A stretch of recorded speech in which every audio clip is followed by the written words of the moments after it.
if you grew up like me in your little young adult life, let's just say like about the 20s, early 20s, mid 20s, late 20s, really all your 20s.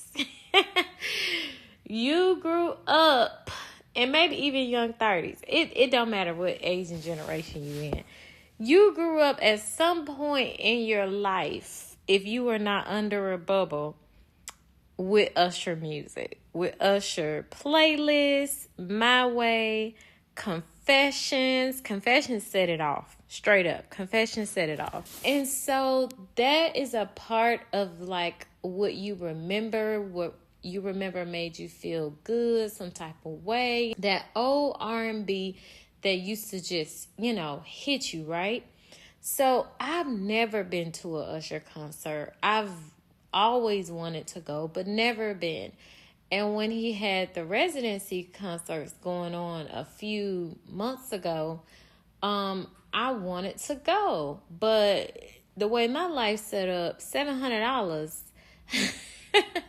for a concert ticket alone, and not even a flight or housing, because I don't stay in Vegas, it's a negative for me. So I was like, yeah, I can't afford to do that. That's about to be $1,500, $2,000 just for like one experience. To each his own, but the way my budget's set up, I ain't there yet. So I was like, dang, I really missed it.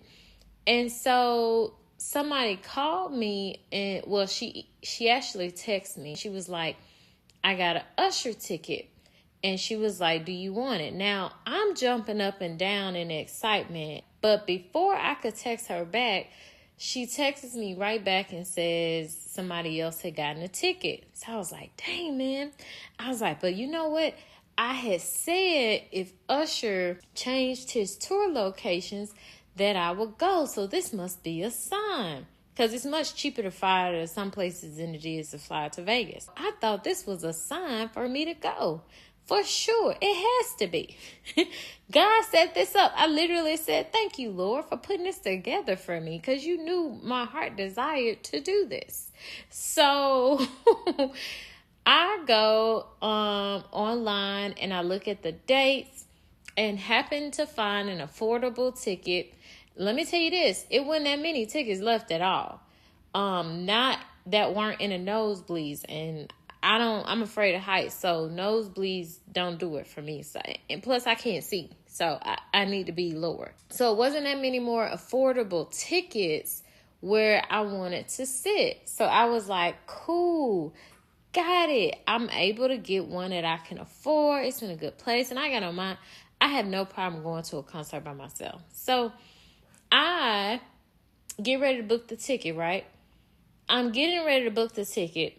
And it's a financial sacrifice. It is. But for me, I don't like to live my life in a bunch of regrets. So if it's a one-time experience, I'm like, I'm going to do it. So right before I booked the ticket, I noticed this like hesitancy in my like spirit. Like, wait, don't book that ticket. And I'm like, why do I feel a little uneasy? A little, like not peaceful 100% about this right now. And I was like, the devil busy. He mad that God gave me what I wanted. Because I was like, ain't no way I can't go to this concert. So this ticket about to be booked.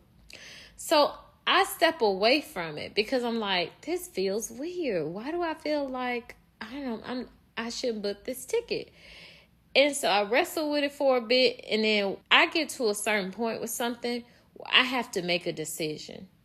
Good or bad, consequences or no consequences. I've lived before in a state where I would just replace stuff, and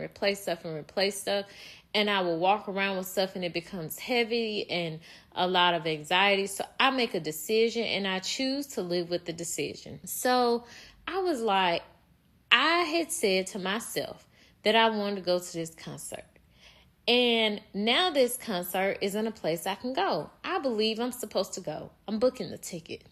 So I took all those feelings in and I booked the ticket. Fast forward, I'm not really thinking about it not much at all, honestly. I'm like, yeah, I'm going. And, it came up once or twice in a conversation. But just, little by little, it's starting to come up. Now, the concert isn't nowhere near. The concert is months away, but I just keep feeling it come up once in a while. Not every day repeatedly. Just, it'll come up, be like, that concert.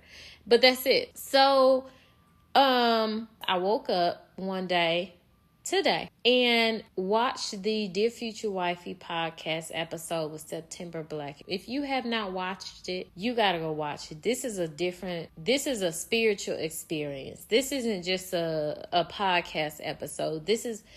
That was a spiritual awakening and experience. She really blessed. And I can't imagine her not blessing someone else who would go and listen to that episode. But as I'm listening to the episode and I'm hearing her talk about sacrifice and I'm hearing her talk about obedience and what she was willing to give up or give away for God, and how we walk in the world ways and how we try to take pieces of the world and then put them into our full submission with God, what immediately came in my spirit was that Usher ticket. What immediately rose up to the point where I paused the video because I was like, okay, God, what are you saying? Was I not supposed to buy the Usher tickets? And he said, you paused for a reason. I told you to wait. And sometimes God tells us to wait is what I'm realizing. Not because he's going to give us a yes in the end. Sometimes he tells us to wait because he knows if he just straight out and flat says no, we're going to reject it. So let me get this straight. You think this is a bad idea? Yes, it's a bad idea. I'm getting mixed signals. Is this a yes or a no? It's a definite no. I think you're saying yes. No. I can't see your mouth. Girl, I said no. Yes? Ooh, girl, I said no. Okay, I'm gonna go with yes. It's a bad idea. Huh?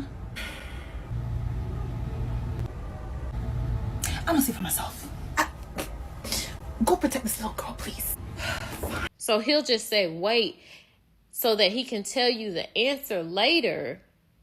And then by the time he tells you the answer later, you will understand it. And not only will you understand it, but now you won't have to deal with the consequences of making that decision that you should not have made. So he said, I told you to wait.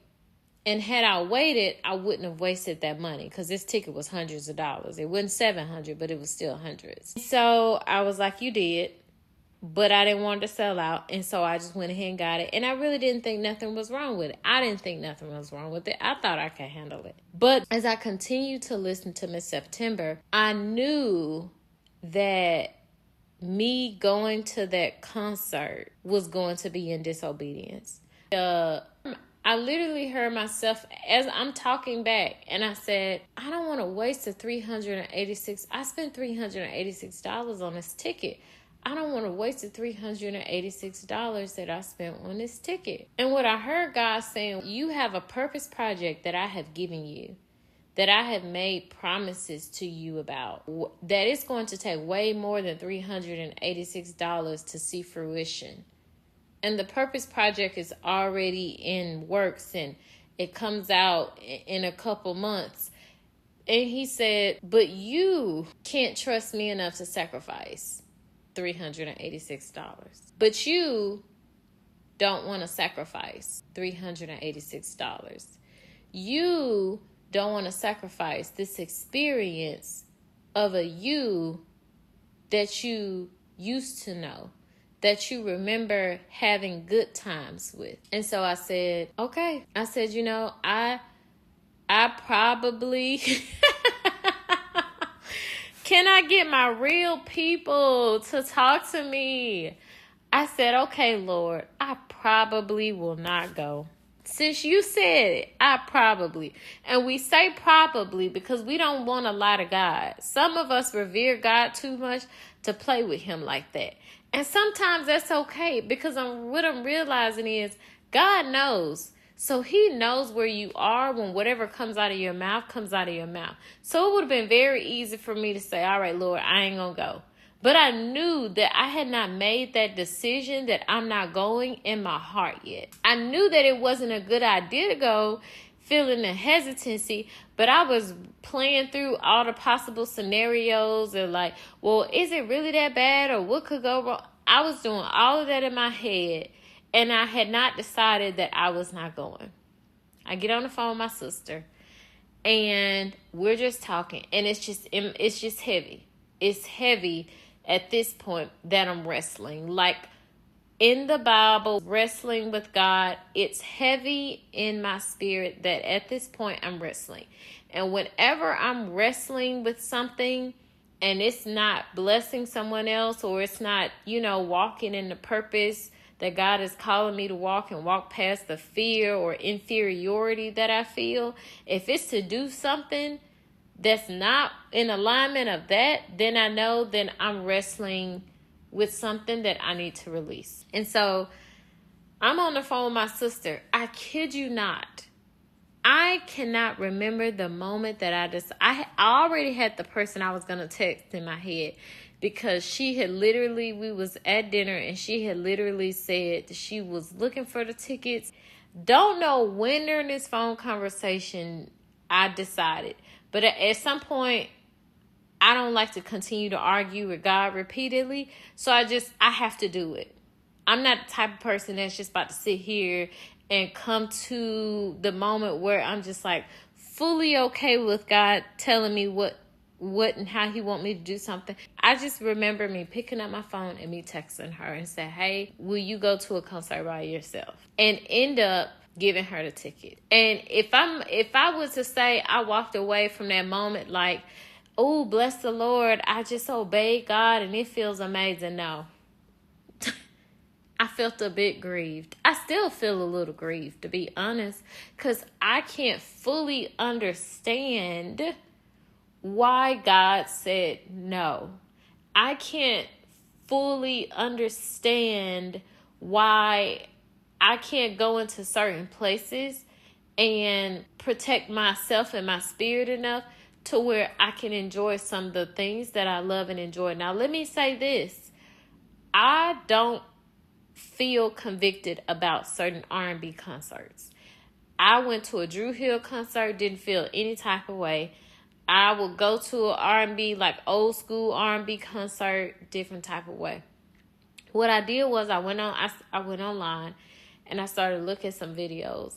And I started looking at the videos of the concerts. And I seen one particular video. I think the song was Bad Girl. And there was just poles and there was strippers. And they was polling and you knew they were strippers. And they had on barely anything.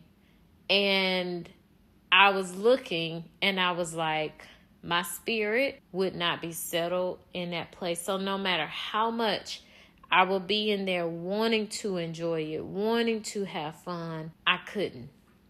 Because of where God is taking me, and that's not physically, spiritually, where God is taking me and where God is taking some of you, there are things that you cannot do anymore. You won't be comfortable going anymore. And that's not going to always feel good. That's not always going to feel comfortable. That's going to feel sometimes alienating. Sometimes it's going to feel lonely. But what we have to remind ourselves is that it's worth it. Do I know the result of this? I don't. I just gave the tickets away today. I have nothing to replace those tickets. But what I do know is I'm probably going to find something to do so I'm not sitting here and sulking on whatever evening that I was supposed to go so that the enemy doesn't win. In the end, it's going to be worth it. In the end, I may or may not ever know why God was like, don't go there. But I do know that I'm at a point where God is saying to guard your heart. We are at a point where God is saying guard your heart.